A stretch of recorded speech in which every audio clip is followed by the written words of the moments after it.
Today I'm going to talk about dip toning extensions, what it is, and my theory behind why it works.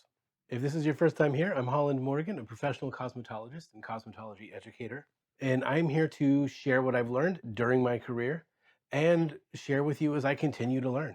Dip toning is something that's new to me. I've seen it done. People have been talking about it for the last half decade or so, and it kind of amazes me that it's taken us this long to figure out that it can even be done. So I want to talk about what it is. We'll try some things, escalate it to the next level, and I'll share with you in the end my best explanation as far as how it works.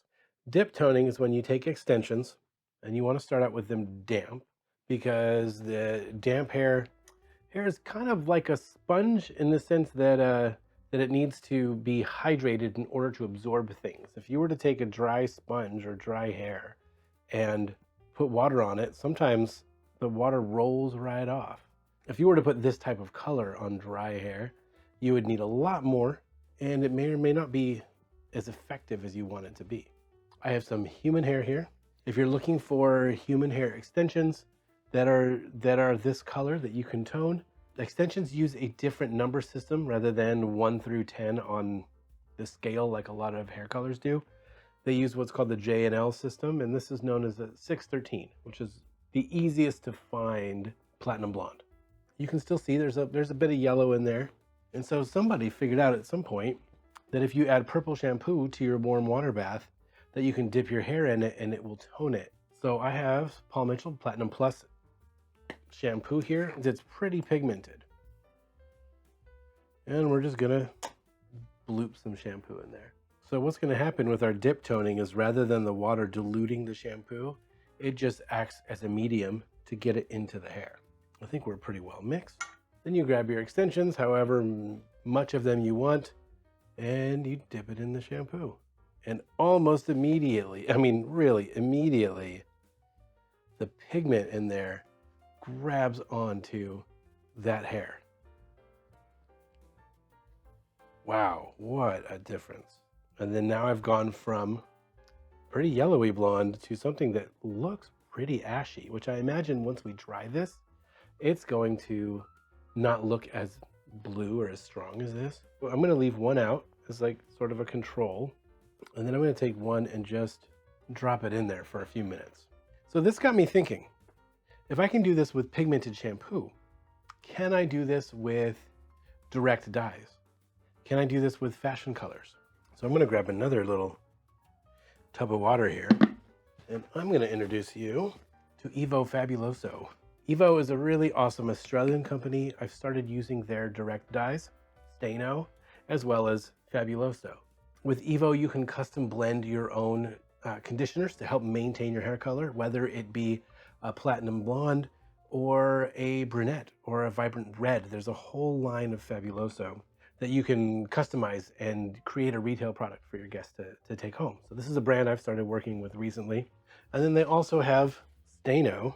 Stano is their direct dye, kind of like Manic Panic or Pulp Riot. I love these, and I'm definitely going to be doing some videos on these. So I thought if I can custom blend something for my guest in a bottle of conditioner, I wonder if this will work.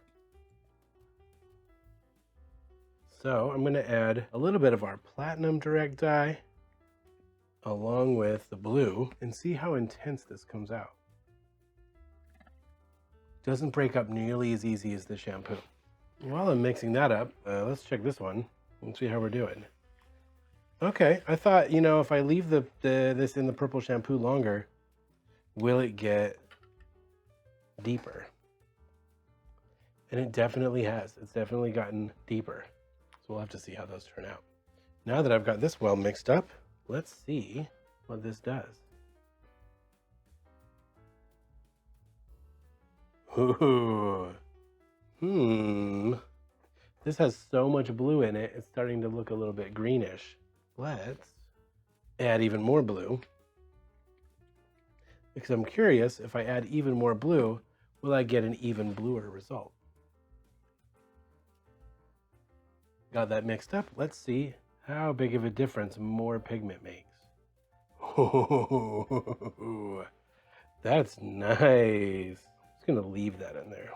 We'll see how intense we can get that, and you can kind of see how much more of an intense blue that is than this purple one. So it seems to work with our pigments for conditioners, which they're direct dyes, really similar pigments, if not sometimes the same, as you would find in direct dyes used for hair color. I do a lot of vibrant direct dyes on my clients. I'm going to try to use this method on some extensions with Steno.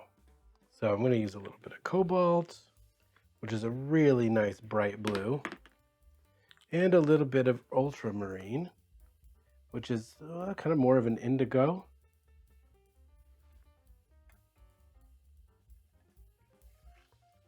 Hopefully this one will break up easier.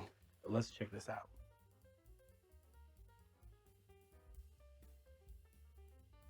Holy cow. That's beautiful. Let me just soak that in there for a minute. And let's check this other guy out. So this is with the Fabuloso. Nice. Little greenish because it's such a pale blue that it can't quite overwhelm the yellow in there yet. But leaving it in for just a couple minutes longer definitely made a difference in deposit. That is super nice. All right, so I'm going to do a little bit of rinsing, a little bit of drying, and I'll come back to share the results. So we started out trying to discover if dip toning would work with a shampoo for platinum blondes on some extensions. Then I went with professional conditioning treatment additives to help pigment and maintain hair color. And then we went on to professional direct dyes. So check out these results. This is our original. Look how blue my fingers are now. And after just a few seconds of dipping in the platinum shampoo, look at what a difference that is. A nice tonal difference after just a really brief dip. But after letting it soak in for a couple minutes, look how deep and platinum that got. What a difference in the three, right? So I have personally had a hypothesis that leaving it in longer wouldn't make that big of a difference, but boy, was I wrong. That is really nice. So then I mixed some of my lavender with some of my blue, and after a really brief dip, I got a very blue deposit. So that gave me a little bit of aqua vibes because there was a lot of blue, but not a ton. Although after leaving it longer for a few minutes, definitely got more deposit once again. You got kind of a really pretty pastel bluish. So that encouraged me, got me super excited about our next results, which was the cobalt and ultramarine. And look at how intense that deposited. I think it was less than 3 minutes, but I'll put the elapsed time down here on the screen so y'all can see. But wow. So started out with something, the 613, a little bit yellow, and ended up with this cobalt after dipping it in this diluted water, which is really nice because if you've ever colored extensions with direct dyes, they absorb so much. And you might end up using, this is a 4-ounce, 120 milliliter tube. You end up using 4 or 5 of these coloring a full set of extensions. Or you saw how little I used in here. That would probably be enough to do an entire set of extensions. So why does this work? What's the deal? The reason I thought that it would work with this color is related to why I thought this works. The way that a shampoo or a conditioner can deposit something in your hair, whether that be color or whether that be moisture, is because it uses cationic technology, cationic surfactants, cationic dyes. What does that mean? That means that a piece of the molecules that is part of these dyes or that is part of this shampoo has a positive charge on it, which is attracted to porous hair. Porous or damaged hair. Everybody's hair is damaged a little bit. So it's just, there's degrees. But porous or damaged hair is negatively charged. So by adding cationic dyes or surfactants, or mixing your dyes with cationic surfactants, the positive charge of what's in here is attracted to the negative charge that's present in the hair, and it just sucks it all up. Water normally shouldn't have a charge to it. It's inert. So even though it looks like I'm diluting the pigment a ton, those cationic molecules are still looking for a negative surface to stick to because the water is not charged, and neither is my glass or your porcelain bowls. So by dipping the negatively charged hair into the solution, all of those molecules, even though they look like they're diluted, they're all looking for somewhere to go, and they get attracted to the negatively charged hair. So I'm super excited about this. I can't wait to share with you what I'm going to do with it. So stick around for more. Thanks for joining me today. Do the things like, share, subscribe, comment. It really helps the algorithm out. Even if you just want to comment, give me a thumbs up. Or if this helped you at all, please let me know. And I'll see you next time.